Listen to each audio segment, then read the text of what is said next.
Hello सभी बच्चों को हमारा नमस्कार और ढेर सारा प्यार। आज हम आपके सामने एक नया वीडियो लेकर आया हूँ जो आपके लिए बहुत अच्छा है और बहुत ही लाभान्वित है। जो और सब वीडियो की एक कड़ी है। इसका नाम है मैच्योर ग्रैफिन फॉलिकल।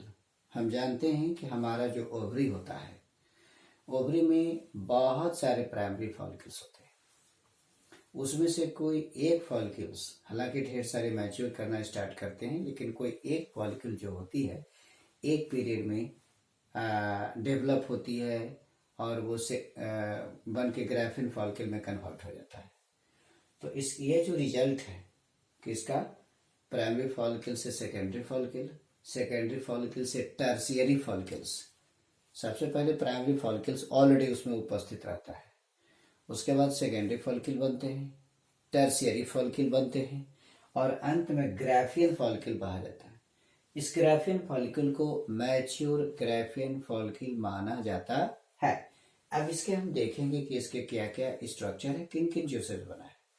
तो सबसे पहले इंपॉर्टेंट पॉइंट हम अंदर से लेंगे, ये मेन चीज है, इसको हम सेकेंडरी ओसाइट कहते हैं।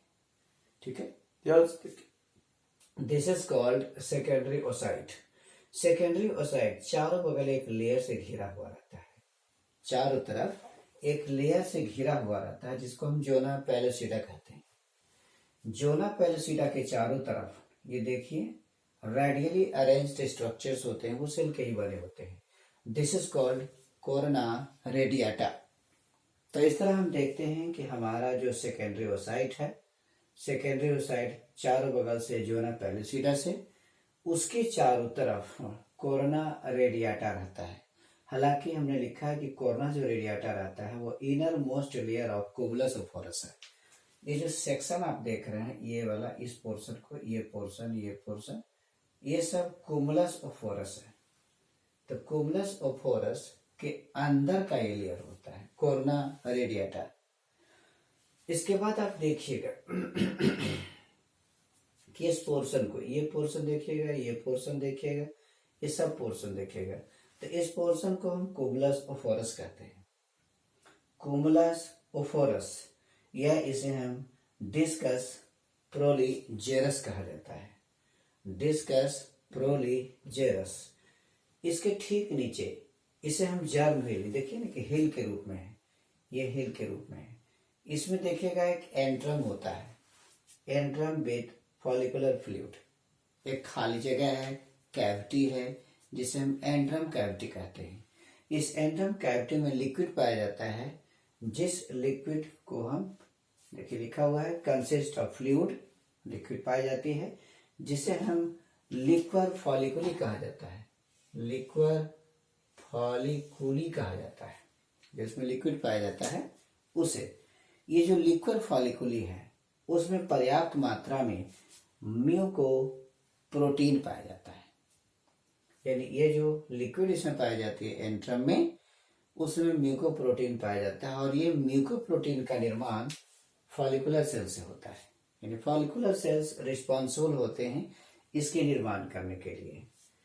तो ये बात हो गई। इसके साथ साथ आप देखिएगा कि ये जो सेक्टर्स हैं, इसको हम कहते हैं मेम्ब्राना ग्रैनुलोसा। ये जो लेयर आप देख रहे हैं, ये सेक्टर्स एंट्रम के चारों तरफ, ये एंट्रम है, एंट्रम के चारों तरफ यहाँ पर जो लेयर होता है मेम्ब्राना ग्रैनुलोसा कहलाता है। उसके नीचे देखिए एक मोटी लेयर होती है, इसको हम बेसमेंट मेम्ब्रान कहते हैं। ये मोटी लेयर है, this is called basement membrane. और एक और भी इसका वर्ड दे दिया गया जिसको हम ग्लासी मेम्ब्रान कहा जाता है। अब इसके ऊपर ये जो ग्लासी मेम्ब्रान है, ये बेसमेंट मेम्ब्रान है, इसके ऊपर दो लेयर पाई जाती है, सेल का दो लेयर पाया जाता है। जो अंदर का लेयर है, यानी कि बेसमेंट मेम्ब्रान के बाहर का जो लेयर होता है उसे हम थीका इंटरना कहते हैं, और सबसे बाहर का जो लेयर होता है वो थीका एक्सटर्ना कहते हैं। तो थीका एक्सटर्ना सबसे बाहरी लेयर होता है, और इसमें जो सेल्स होते हैं छोटे होते हैं, फ्यूजिफॉर्म्स होते हैं, समझ गए ना। जबकि थीका इंटरना जो होती है उसके सेल बड़े बड़े होते हैं, ओवॉइड होते हैं, स्पिंडल के आकार के होते हैं। और ऐसा माना जाता है कि ये एस्ट्रोजन सीक्रेट करता है। इसमें अब खास बात ये भी देखिएगा कि ये जो थीका इंटरना है इसमें ब्लड वेसल्स पाए जाते हैं। देखिए रेड रेड कलर का हमने दिया है, ये सब हमने ब्लड को देखा है ना, ब्लड वेसल्स पाए जाते हैं, ब्लड से सप्लाइड होता है। तो इस तरीके से हमने इसके लेवलिंग को बारे में देखा। आपका जो मैच्योर ग्राफिन फॉलिकल है उसमें कहाँ पर कौन चीज पाई जाती है, एक लेवलिंग के द्वारा जानना बहुत जरूरी होता है। अब हम चलते हैं थोड़ा सा इसके एक्टिविटी पर। इसमें ध्यान देने की बात है कि ये जो सेकेंडरी ओसाइट है और ये जो ओवम है जिसमें सेकेंडरी ओसाइट, जोना पेलोसिटा और कोरोना रेडियाटा है, तो ये बाहर निकलता है जिसको हम कहते हैं ओव्यूलेशन। ग्राफिन फॉलिकल से ओवम बाहर निकलता है। तो निकलने में कौन मदद करता है? ये चारों तरफ आप देख रहे हैं कुमुलस ओफोरस है। क्या है? कुमुलस ओफोरस। कुमुलस ओफोरस क्या करता है कि एक रास्ता बनाता है। ये कुमुलस ओफोरस सराउंडिंग जो एरिया है उसके सेल को गला देता है और एक रास्ता बनाता है, और ये एंट्रम क्या करता है, उसको ढकेलता है। ठीक है, this is the way of the evolution. ये एंट्रम है, ये लिक्विड है। ये लिक्विड क्या करता है कि ये जर्म हिल को ऊपर की ओर ढकेलता है, जिसके कारण क्या होता है कि ये जो ओवम है वो बाहर की ओर निकल जाता है, और इस निकलने की प्रक्रिया को हम ओव्यूलेशन कहते हैं। ये बाहर की ओर निकल जाता है और इसको हम ओव्यूलेशन कहते हैं। इस तरीके से जब ये ओवम बाहर निकलता है तो उसमें सेकेंडरी ओसाइट्स होते हैं, उसके चारों तरफ जोना पेलोसिटा होता है, उसके चारों तरफ कोरोना रेडियाटा होता है। तो इस तरीके से हमने ये मैच्योर ग्राफिन फॉलिकल्स का अध्ययन किया। ये बहुत इंपॉर्टेंट है क्योंकि लेवलिंग, बायोलॉजी में लेवलिंग बहुत जरूरी है, और हर लेवलिंग का क्या अर्थ होता है वो जानना बहुत जरूरी होता है। तो इस तरीके से ये स्ट्रक्चर्स आपका मैच्योर ग्राफिन है। ये मैच्योर ग्राफिन में एंड्रम का क्या वर्क होता है? जब टर्शियरी फॉलिकल यानी टर्शियरी फॉलिकल बनना शुरू हो जाता है उसी समय से एंड्रम की शुरुआत हो जाती है, और ये एंड्रम मैच्योर ग्राफिन फॉलिकल में हाईली डेवलप्ड हो जाता है। इसका मुख्य काम यही होता है कि ये जर्म हिल को पुश करता है, जिसके कारण ये बाहर की ओर निकल जाता है।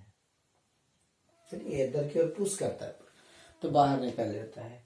तो it helps in the ovulation. Ovulation में क्या करता है कि ये मदद करता है।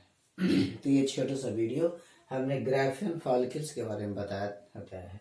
हम चाहते हैं या हम समझते हैं कि आप लोग इसको अच्छी तरीके से समझ गए होंगे। एंट्रम है, फर्स्ट ये होता है कि हम फिगर को समझे कैसे।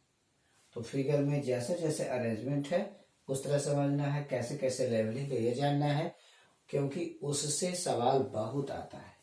जो लड़का लेवलिंग करना जान गया, जो लड़का किस जगह पर कौन सारा पार्ट है ये जान गया और फंक्शन जान गया, तो मोस्टली 80% क्वेश्चन वो सॉल्व कर देता है।